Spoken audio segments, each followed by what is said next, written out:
ngasi damakta miyamgi pujari ba topic se ngasi goina who looks up the tribal welfare haipsidani miyamgi damakta ngasi ki topic maroina kai dagi lakpuno harakanda hojikse maroina tribal students singi kari singi scholarship pibham thokpa changnaina di pibham thokne maramdi hairibu mahiro singsi academic ki financial loiba gi kari gi backup pi ke hana backup pibham to edna masi sarkar gi lenga ke makai dagi thamakpa dugum scheme ni scholarship ki karigi stipend ki karigi scheme sing hairagadi aduga matam chana phangtre haibagi maswai se protest toba aduga khonjen tholokpa satra satri singi mai kai dagi aduga swai dile se pre matric haibama post matric haibama swai ta category sing kari sing khaidokpa tobagi di maroina chatra ta hairaga post matric kumbasina mu khara maibon se mai career semnarakpagi matam morakpa swai da paisa gi karigi lengang na piramba in the name of scholarship natraga stipend sing kari sing phangaktra targati chang naina swai se pungning warorokpa kari pibidri no hairpai kari wafam sing duni aduga maroina hoji khabar da maroina newspaper sing da gaida adum ngasi gi paw sum yawi madudi tribal amasung hill affairs and tribal gi minister karai de sat khre karai de lei khai bi wang tong re tawdu swai wafam la kanda public platform da natraga na nai wafam sing da chief minister na thambi gi bida kari gumbada effective boidaba minister singi kari singi pham singdo madwai du effective oina ba yengjan gani haibe wafum su leidi lekhiba aduduna yengjan gani haibe wafum la amina hojik sibu karana yengjal bijano yengjal lagana aswamna complaint me ama satra singi mai kai degi tholo pose kari gi no haina kupna khana jana batanjani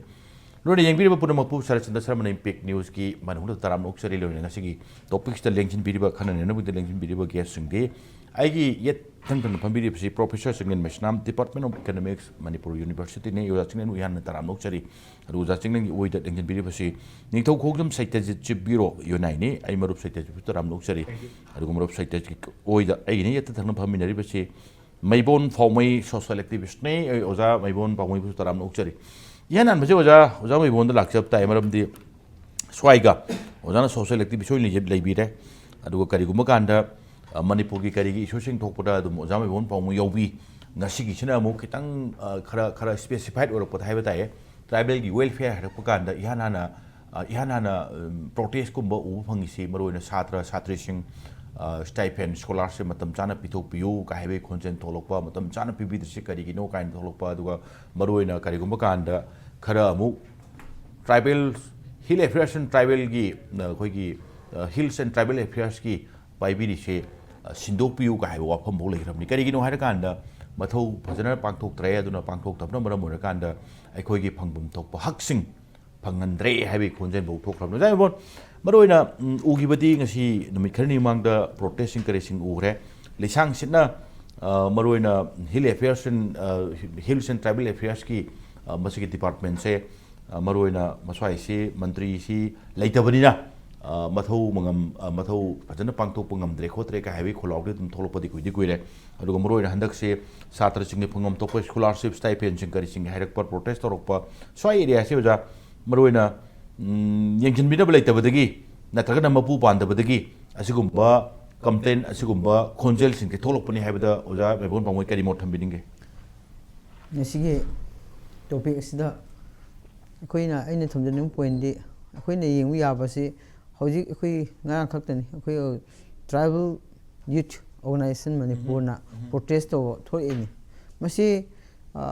sumna khangba ngamaktraba just akoina mahoina focus to budi keno khakto scholarship ki ni amage ni hana focus to akoina yingmi yaba sidi masi koi scholarship phangak ta si kai gi dok to phangak ta bano loka tribal welfare gi concern minister na huji function to bra to dabra moina hairi student gi leader sing sina akoi honorable minister td mantri si mang khre hana mang khre haiba agi athadi masi yorabani mang khre haiba athadi moit ma leitre ma thabak tawdre haibani aduna masi ekoina yengmi awsi khoi gi kai gi damakta td mantri na honorable mantri masa makna hojik Manipur da kai gi damakta masi function to bangam dribno ꯃꯔꯨꯕꯗꯤ ꯑꯗꯨꯒ ꯃꯥꯅ ꯁꯤꯗ ꯂꯩꯇꯕ ꯀꯩꯒꯤꯅꯣ ꯑꯗꯨꯒ ꯃꯥꯅ ꯂꯩꯇ꯭ꯔꯁꯨ ꯃꯥꯒꯤ ꯍꯥꯏꯔꯤꯕ ꯗꯤꯄꯥꯔꯠꯃꯦꯟ ꯀꯟꯁꯔꯟ ꯗꯤꯄꯥꯔꯠꯃꯦꯟ ꯌꯥꯝ ꯃꯔꯨ ꯑꯣꯏꯕ ꯆꯤꯡꯗ ꯍꯥꯏꯔꯁꯨ ꯑꯗꯨꯒ ꯆꯤꯡꯗ ꯑꯦꯗꯃꯤꯅꯤꯁꯇ꯭ꯔꯦꯁꯟ ꯑꯌꯥꯝꯕ ꯑꯗꯨ ꯆꯤꯡꯗ ꯗꯦꯕꯂꯞꯃꯦꯟꯒꯤ ꯄꯨꯝꯅꯃꯛ ꯐꯦꯜ ꯆꯠꯄ ꯑꯗꯨꯒ ꯍꯥꯏꯔꯤꯕ TDꯒꯤ ꯃꯈꯥꯗ ꯍꯧꯖꯤꯛꯀꯤ ꯆꯍꯤꯁꯨ ꯂꯣꯏꯔꯝꯗꯥꯏꯁꯤꯗ ꯑꯗꯨꯒ ꯍꯥꯟꯅꯗꯒꯤ ꯆꯠꯊꯔꯛꯂꯤꯕ ꯄꯨꯝꯅꯃꯛ ꯑꯁꯤꯒꯤ ꯗꯦꯕꯂꯞꯃꯦꯟ ꯈꯪꯗꯦ ꯑꯦꯅꯤ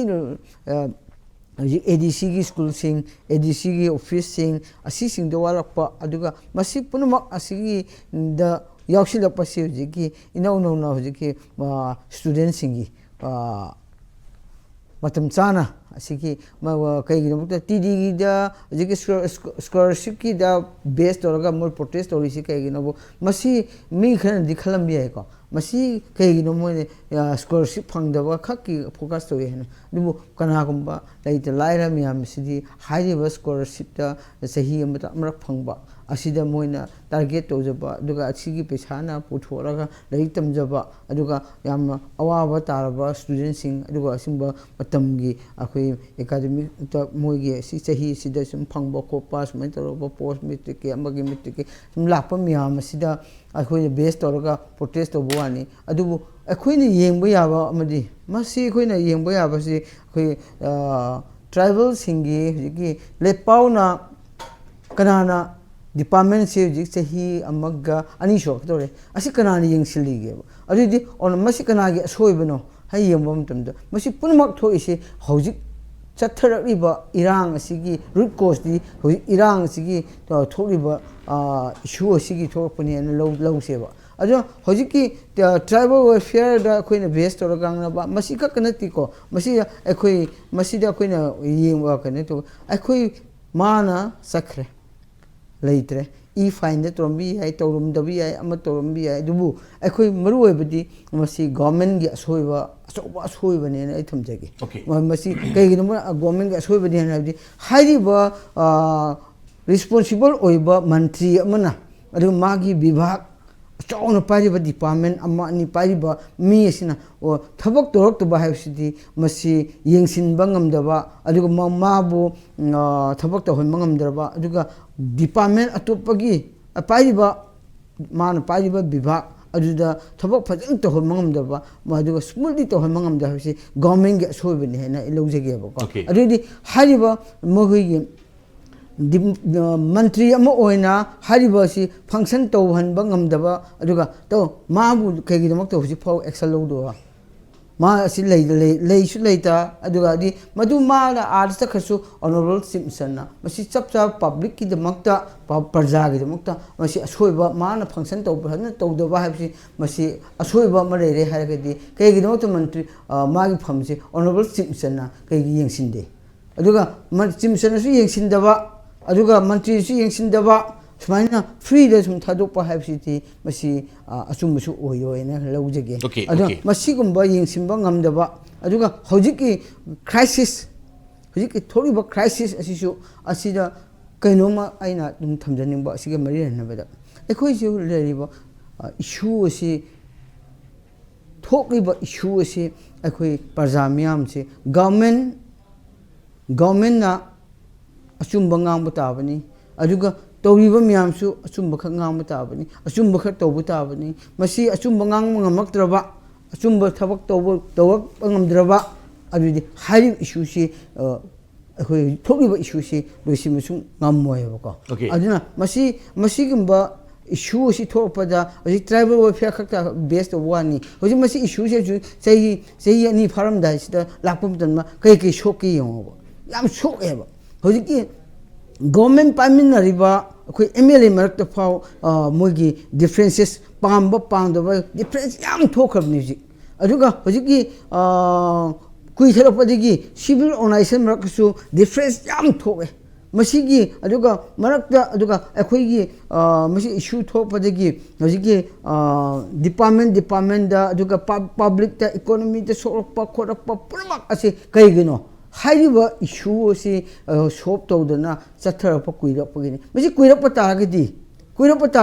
ꯃꯁꯤ kui thara pata di mi si bi hela kani problem ju hel thokani ekhoi marak difference yam thokani department atop so uji thok to bani department auji ke demsa ki gena commerce industry pai bini maju commerce industry so poi ram bi hai ko to asig mo pun mak ase idi government gi matam chana tackle to do ba masi tackle to do ba hai bisi aku mo gi soi ba ma leire adi mai tawham thopadu moi government su tackle tawdre mabani na function phajana tawdre lawthopiro lawthok su mai thabak to honorable simson na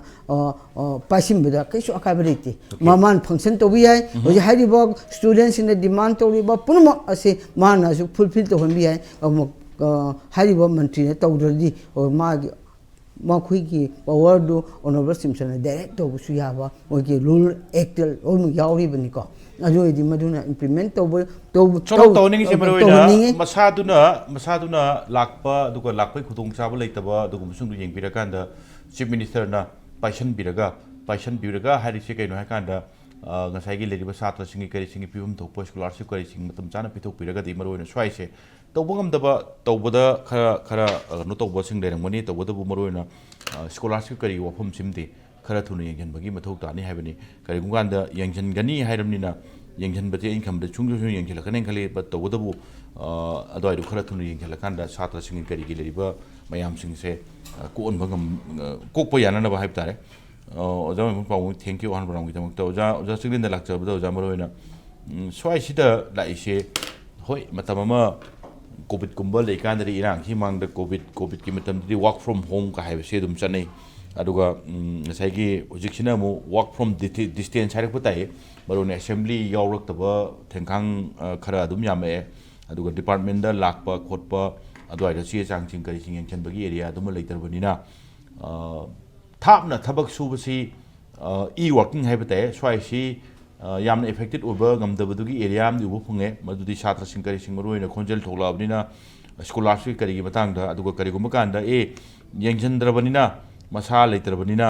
yengjan batare haibe wafam su leitabdinati aduga maroina effectively so working da yam effective oina thabak toba ngamdabasi ngambungam gedi yabjala natragana working noibna yaroi masa lakpa physical presence oibum di changani effectively kamai thamini yola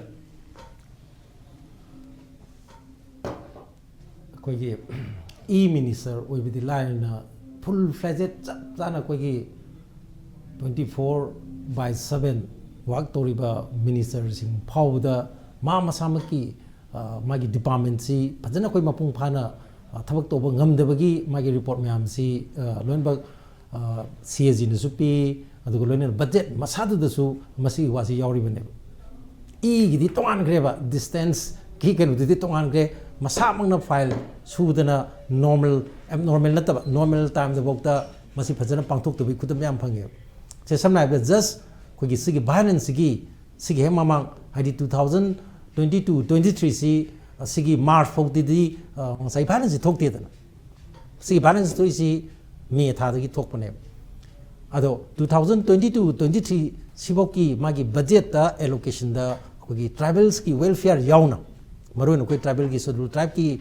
magi welfare gi masi yauna budget ta thamba koi gi senpham je sorry masi lupa crore chanipan ga kunthamri thame chanipan kunthamri thami manipur gi ko haijari se ado hairi ba lupa crore chanipan ga kunthamri se masi gi se koi lupa crore changa ga kulum ti sina gidabagi report jawai adi budget tu uchari ni ko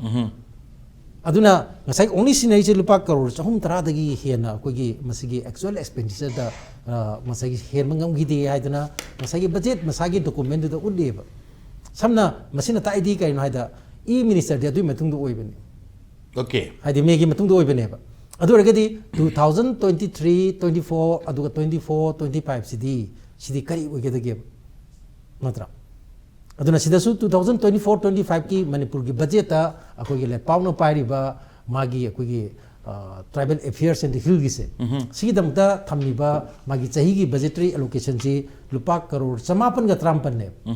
lupa crore samapan ga trampan si masi hojiti december yorobani hojik january february march only akoi gi last quarter si almost adum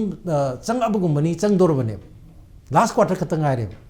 अदुरगदी ngasagi masigi paisa singsi budget ta thamiba provision singsi masigi tangkhai yongna sinaba ngambai dudi aidi thajadre ana budget ta punna ubudadi budget ta akogi magi tribal gi welfare gi damakta slu tribe sing gi damakta sing chakwana bi damakta lupa crore samapan ga trampan se masi khrasa to ya yana haibedu only akogi tolop ka pension gumba khara piraga ngasagi welfare gi di amata leramaroi bako aduna masi handaki budget lakpa matam dadi masi soina dum thorani urani aduna masigi manung state da ina mu laksage akogi magi scholarship ki matang se election ning kari noida akogi tribal gi akogi mairoi sing jigi masigi akogi se akogi pre matric adugo post matric nasing ba ton ton be scholarship me mp ko punna mogi dam ta lei ba scholarship se akogi scholarship masing si mangarom dai adugi manung da central sponsor scheme adugo central sector gi scheme manga sigi manung sa khwai maru bisi pre matric adugo post matric aduga magi national gi fellowship higher education gi lei adu scholarship lei adu mathak tu da overseas mapan da chatpa gi su leiba masai da handa ki chahi gi na manipur gi magi tribal angang sing se mairoi sing gi yauna punna lupa crore lising trom doi se masi ko gi 2024-25 ki masi bharat sarkar gi budgetary allocation ne ana hairi basigi budgetary allocation ji hana gi mamangi chahi da gi di even revise gi chu yam hengal samna da ngasagi ko gi tribal angang sing gi hayeng moi si ko gi lebak si gi moi si asset oi doi ni samna da angang sing ji demographic dividend oi ge da angang sing asset oi je da angang sing du hayeng magi scholarship fellowship si pajana pibi da na drop out or agadi asset oi mota liabilities olaktana demographic dividend oi mota demographic bomb olakanda highway da loi lutar oi thoradi natra ko extortionist oi thoradi si tamangam bonti mana trako aduna phara ga to ba koi angang mayam ji ngasagi koi gi liabilities on to pai si message de koi gi madai du dani koi gi aru wa form ma thor isi ko na ina manipur context de jam matam da su magi scholarship pi dues pending le du le ji asom isu ni india da adi maru na koi schedule type sing gi angang sing gi magi film thok pa scholarship magi si matam jana pb da bra haibasi Raja Sabha dasu, Lok Sabha dasu, ani maksudnya ida masih dum isu ada galai. An hendak ikon ba Lok Sabha gi Desember gi tang manga dasu masih gi wapam ji putok tena ayi ba pakumpi gi. Ayi ba pakumpi ba matam masih ida atau pa state singgi su adum pukhan ada iko. Ado itu da aku gi Manipur gi su adum Europe pa hitar. An Europe matam masih ida pre matric ki sigi matang simadi 2021, 22, 23 sigi yang pa matam state khwadi kon na phangba data se masida last akogi 2 years se masidi akogi bharat sarkar na paisa ju release rokte zero da lei adigi utilization zero da lei release rokte mine utilization zero da lei reba aduna masi kon ba dudi phangde adu su zero salaman samna da akogi job card ta mamangi chahida akogi center gi fan lupa muk thadar ki dabdo release the zero ne lei big zero lei bdo adumai tawdana ngasagi akogi pre matric ki simadi adumai ne nil lai aduga post matric ki magi scholarship manipur da lak pasimadi masimadi hek moina koi release rok pasi loina ba utilize da wena sigi magi parliament ki reports da yauri madu akoi magi ground level da kramai to no haibu dikangde aduga aina ma thamjaning basina hairi bising je koi central gi scheme aduga central sector gi magi adung ba scheme ngaktane adu masai da ya maru wari si kari no haida masagi koi gi yanan bada id state amagi role ji kai oidoino Bharat Sarkar ki scheme ni paisa di moina koi budget sida lupa crore lising trom do jimanung sida toan ba hujiki hari ba pre matric ki degi post matric ki samna da post matric ki lupa crore lising ni samni kun trom do ji Manipur yauna handiki chai gi budget happy ne aduga pre matric ki lupa crore samni gani fu happy aduga magi national fellowship scholarship ki lupa crore cham gong fu manga happy aduga overseas ki simedi am de lupa crore trok ni aduna ate punjalaga koi gi tribal gi mairosing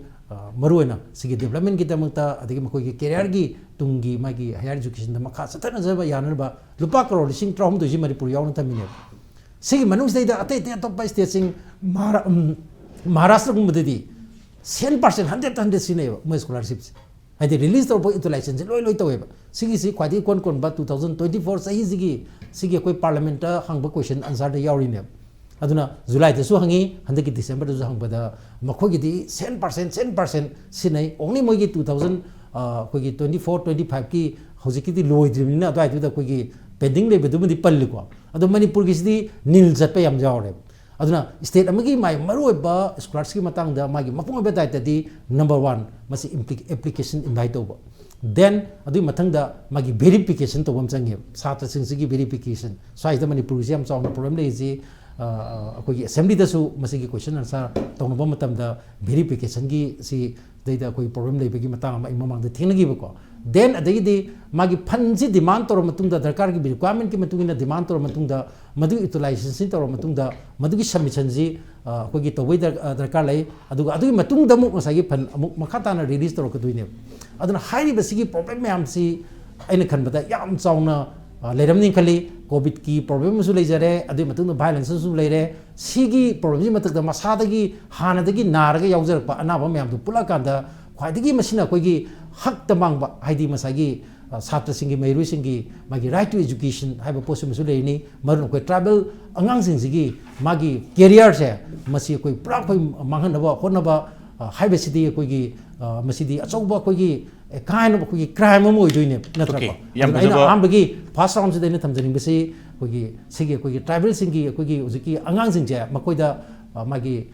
tungi haidi tungda afaba mi mo rana ba tingjang gaijing da ba tung society dugi yam mating leiba na momom orangna na ba khona bai da muta masida tawriba mayam si masi yengjan ga da ba dugumba akogi travel affairs adugi hilgi masigi minister jina akogi RIP gi mongda haidi mangdana leiba se masi akoi ate te oraga di pungjan tawdana akoi tampaki oraga di pungjan tawdana akogi sorokta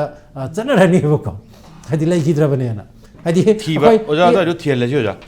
leito mo ki kitang wa do kitang kan dong male thiba gi pot moibung khong ga mi mang kan thiba jat mi le oja Chinglen tham bi se Manipur da akoi na ngalingi matam da khangi ma du hojik pudi missing report aduga khabar da kai da hapna bani aduga maroi na hek mang bu kan da moibung khong ga oja mo pa wa he pe khang bi male moibung khong thiba gi chat na bi me yam na kui ro chat na bi ni mar su thaja ba ngi ma khara thiba ni adumai tau duna thina ba gi area du ni oja Chinglen tham bi rak pase aduga maroi na in tham jara ba da tribal की category दले बे students की करी की कोई की scholarship type की वाफम तो बुगी दी स्वाई से मरोइन academic नाइ career to the financial backup um chown पीरी नि मदो आइदो फंगक तो पकांदा problem मैम थोलक पा अदुगा मरोइना छात्र वरिंगे तमिंगे मतमदा फजना financial backup अम पीबी दबाई से मसे category खुदी मक्ता not only tribal खक्ता नते अदुगा any category general category दो वगैरह अमदो वगैरह मतम जानबो फजना मखोंग सोंबिद्र बहाई तारे मथौ ता मतमदा आइना फजना पीबीबा ngамद्रबा एनी पैसा ओइबे आइ backup any kind of education दा ओइबे आइ अदुगा मरोइना नॉलेज विजडम हापीनबा हापीद्रबा पेरेंट्स ना ओजाना अदुगा लेदिबा सोसाइटी अदुगा लेंगाकना मोइदा सपोर्ट पीबीद्रगदी लाइक तम पुंग फाउदबा सिना ओइरकपा कानगी रिजल्ट तो मदो आइदु नुंगाइनिङाइ रिजल्ट ओइरोय अदुगा तुंगी युम्बीनेने खमलिबा छात्र सिंगसिदा यामना चाउना असोइबा मलाकनी हाबि वफमदुनि ओजा Chinglen थम्बिगिबसे थैंक यू ओजा Chinglen Prof Satyajeet ain lakchaning se maroina hojiki sum thambirak wafam singda fund allocation haiba ke nom lai swai the central sponsor scheme central sports stipend scholarship soin legani aduga swai se fund allocation su zero chakhiba aduga utilization certificate se matam jana pikat pa phajana sinaba haitabadagi fund release to the watok sing kari sing mang lai kre so far as scholarship sing maroin tribal welfare gi scholarship sing chhatra sing gi hair kanda utilization certificate matam jana picket pa thada gi sempam phajana sin da badagi makha ta na fund allocation thamak da bajala natraga fund allocation taroktar man wor kanda pithu pungam da bajala kamai thamini gi nan oja sir akhoi gi oja ni na ayam bade thambi khre ko masina ni khadang chathaba ya ba haibu अखोई की होजिक whole India से ज़्यादा लेरिबा tribal population से 9% India की होइना अदुबु सिगा मुइगा अखोई के मानदबम न अखोई मणिपुर दी almost 50 दी होदे को तंखाई यूरोप मजुन अखोई न ngasi वाई सानरीबा discussion तोरिबा अदगी अखोई की future खनरीब से मणिपुर की population तंखाई अमगिनी nation की खना बदली 9% खतगिनी यामना मरु एबा नहा याम significant of point तंखाई अमनी population तंखाई अमगिनी हेन थमजगेबा मसी की दंग सगी फन की सिगी हाफेट मसिराई थमजनी बमना प्री मेट्रिक का पोस्ट मेट्रिक का कोई ngasi नेनरिबा ngang singse मसी मचेरक्सिना कमाइन तोगेदा चाही मद लाख अनि मखाई योरबा मु स्कॉलरशिप जे फंगुइ दुइने अरुइ तादि लाख अनि मखाई इनकम लेतबा इमुंग हाइबसे यामना नंगबा इमुंगी अदुनी अखोइ ngasi नेनरिबा इमुंग मैम से अद मुइना खरगा फंगजरिबसिना लाइक लाइसु तंबा अखोइ की सोसाइटी पुनब यानब अपग्रेड तौनब माई कम्युनिटी अपग्रेड तौनब मधुकी सेंटर पैसा थादरपुदी खनबनी है थमजगेब अदुबु ओजा सर अखोइने सुम येंबसे अखोइने पैसा से याम मालमगा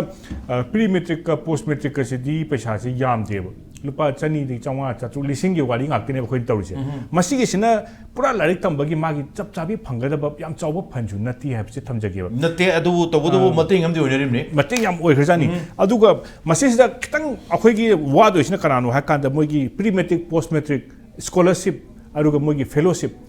अखोइगी पीएचडी तौब एमफिल तौबददी मोइदी खितंग यामे हाइजा तारेको मोइददी 25000 28000 पैसा खितंग याम खले मसागी लुपा चनी चहुम जगी लाकदुनी एनुअली 28000 लाकबसिनदी याम साथिने खेनी मंथली सॉरी को याम खेनर ए हाबि थमजगेबा अदुना मसिगे चेरेक्स अखोइ नौ थमजरीना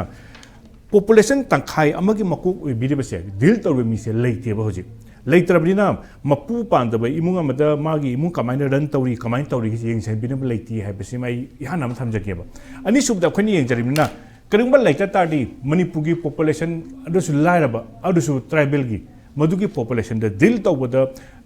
तौरिबो ऑफिशियल मैम दो मखोइना कमाइन तौरिगी हाबिदो मधु अखोइना खतंग येंगबा दरकार ओय मसि करिगिनो हामतदा मखोइना चे चांग थादब होजि सोम थबिखिबदो अखोइगी फंड से हाइरिबा फंड मैम से मसि अयामना अतोप स्टेट के 75-25% नेब मणिपुर की अखोइदी खरा लाइरबनिना 90% सेंटर पुबिग्रबने 10% स्टेट ना 10% स्टेट खतनेब अदुन 90:10 दा अखोइ पैसासु यामन पुथोक्तौ नतब पैसासु याम याब नतब मसिगे बजेट सिदा मसिदा डील तौद्रिबसे मसिगे से आइना थमजनिगिना पैसा लेतबगी नते अखोइना तौबिरबा मयामसिना खुद फजना थाबिदबगिनी थमजगेब पैसादी लई याम याम पैसासु नते खुद फजना थाबिदबगिनी थमजगेब मसिदा अखोइना मुंग थमजनिगिना अखोइगी हौजिक्ति हानदी अखोइगी फंड नुं थाजनबसिदा हौजिक्ति मसिगी होल स्कीम जे गवर्नमेंट ऑफ इंडिया ना हाइसे डायरेक्ट बेनिफिशियरी दा ट्रांसफर तो हायो हानत अदुना मरक सेदा अखोइगी कैनो से क्या लेतरेब मरक ता चिनबी बखोपि डायरेक्ट लेते अदुना फंड के प्रॉब्लम से करिबा फंड ना डायरेक्ट बेनिफिशियरी दा लाक्तारबा अदुनि थबक सुरिबा कांगु जे थवा याव खरा हंदरेब कइरो द मागी प्रोसेस अमा कान की दुइनिना बाईपास तौरमनिना बाईपास तौरमनिना पैसासु यामदबा टोटल दबुदी यामिको अदु यामदबनिना अदुना बाईपास तौकिमना आइगोंदसु अदुना मसिदसु खरा थवाई जे खता हंदबा अमा लई अदुना डीबीटी ओइबदगिदी डायरेक्ट बेनिफिशियल ट्रांसफर ओइखिबदैदी खितंग नुंगाइतबा अमा लई हाइबना मोइना याम कन ngangnaba khonabdusu ai mari to khopyam yawi aduna akhoi je harise number 1 larba imung tha chahim da la ani makai laktaba tribal सुइबा मसी मयाम मरकसे मसीदा मोगी प्रॉब्लम द सॉल्व तौबिदबसे मसी अवाबा मनी अदुना मसी कमाइना ओजार कमाइन थमगदगे का या नामबदा मसीदा फुल्ली फंक्शनल याम रेस्पोंसिबल ओबा मिनिस्टर मा आदि अहिंग नुथिन खुमदिगे चेला कांदा ओइदोइनी हेबो थमजगेबा अदुगा मसी मरकसे दा आइना खितंग अमा थचनिबा मा लेयेबा खोगी मणिपुर दा लेरिबा ट्राइबल पॉपुलेशन से मसी मराम गिदि आई लिस्ट थेंगनजरेको अदुगा मसी वल्नरेबल ट्राइबल ग्रुप मसी अमुहेना लायरबा मणिपुर से करीगन हाकांदा ट्राइबल दा अखोइगी याम लायरबा पॉपुलेशन जे 10,000-15,000 दिन लेतबा कम्युनिटी याम लेयेबा मखोइ से याम थिना वल्नरेबल ओइबा मखोइ से अखोइगी एग्रीकल्चर सु प्री एग्रीकल्चर दा थबक तौबा अदगी मोइसे लिटरेसी रेट सु नंबर बैकवर्ड सु ओइबा पॉपुलेशन सु याम दबा मसी क्राइटेरिया मरी फुलफिल तौबसे मसी फुलफिल तौरगा वल्नरेबल ट्राइबल ग्रुप से मसी करीगन हाकांदा इंडिया दा अबाउट अखोइना ट्राइबल हारिसे ट्राइबल हारगता याब नतेबा आर्टिकल 3.42 की मखादा नोटिफाइड तौर शेड्यूल ट्राइब हारिसे अखो 730 शेड्यूल ट्राइब लेबा इंडिया दा मसिगे मरत टेंथरगा याम थातिना सोप ट्राइबल खरसु लेरे मसिना वल्नरेबल ट्राइब से अदुना मणिपुर अखोइना हाजरिना करिम ट्राइबल अफेयर्स डिपार्टमेंट से याम मतिक चाबा मिनिस्टर अरुगा याम मतिक चाबा ऑफिशियल लेतारी मणिपुर दा लेरिबसे वल्नरेबल एरिया में जो खाइदो पिरगा हाना लौरिबा फंदगी फंडिंग सु हेना लाकनी प्लस मोदिसु मतिंग ओइगनी अदुना अखोइ मणिपुर चिंग चौखते का हाइबसे मसी अखोइना सुम पाबदा अफबा मी वाटपा अफबा लीडरशिप वाटपा अदुगिनी हाइबसी माउंग थमजगे मरक से अखोइ नौ थमजरीना लुरपदा अखोइ थमजनिंगिसिना होजिके अंगांग सिंगसे मोइना चंगिबसे सपोज अखोइगी जीब योकपा लारिक तंबगी फीसे मंथली थीदा यादेबा अदु होजिकिसिदी अखोइ यूटिलाइजेशन सर्टिफिकेट के थाबसे चही द बैकलॉग लैग्रेबा नाउ के चही थागले चही अमनि की तालोइ तादी था खुदिंगी फीस थीदबा था खुदिंगी लाइक तमदबा था खुदिंगी कोलम लैदोरिबा अंगांगदुना चही के पिरपरसु यारोइबा अदुना यामना स्मूथ ट्रांसफर अमा लैत्रे खैदि मसी यारोइ हाइबसे थमजगेबा अदुगा अखोइगी अतैगा खितंग खेनाबना अतैगी ओसो अजा अनिना थम्बिखे दुबाइन अतैगी याम स्मूथ ऑफ स्टेट लैयेबा अदु याम थुना जरा चपा अखोइगिसिना ने पिरैबा पैसा जो फजे सिनादबा fund allocation jibu kya no khangdaba aduna accountability transparency ama leitabase masigisina akhoi satra mayam da yamna ninghal le aduga phatti habasi ama thamjageba aduga masigi cherek sida oja yam nungai tabna akhoi ki hojiki angang singse mayum da lakadaba larik pagada matam sida moi lambi suruk da thologa agitation to holi se masigi se makhoi ki maranate kana gi marano haitari thabak implement taroga makhoi da paisa khadang pigadaba se masi pidabagi akhoi ki government singi government gi marani aduna ख्वाइदगी फबदी यामना फबा minister थंबिरो अदुबु मसिजा proposal अमा याम तुइ लाई अखोइ मरुइन अखोइगी नागा चिलाउ मयामना अखोइगी चटपसु याबा मफुं कुति मक्सु चटपे याबा सपोज अखोइजी मैतै चटपे यादेना अखोइने अखोइगी नागागा अखोइगी मुस्लिम गदि चलिदना को लोइ चटपे याबा नागा मिनिस्टर थंबिबा करि काइगी काबा प्रपोजल सु लाएबा अदु मसि मैम खनरगा हाइदि अखोइना पुजि पामिसे मीदु नतेबा अखोइना पामिसे थबक तौबा मीने अखोइना पामिसे अदु मीगी महुता थबक तौबा मफुं खुदिं चपलगा vulnerable tribal su abiaba ade angang mayam du gasi chalib angang mayam du minister de kana gu na doino haibam leiba aduna masigi mayam se loina resolve tawnaba afaba minister thabak tawa minister thambiu adu official mayam su takhai biu ne thamjagi okay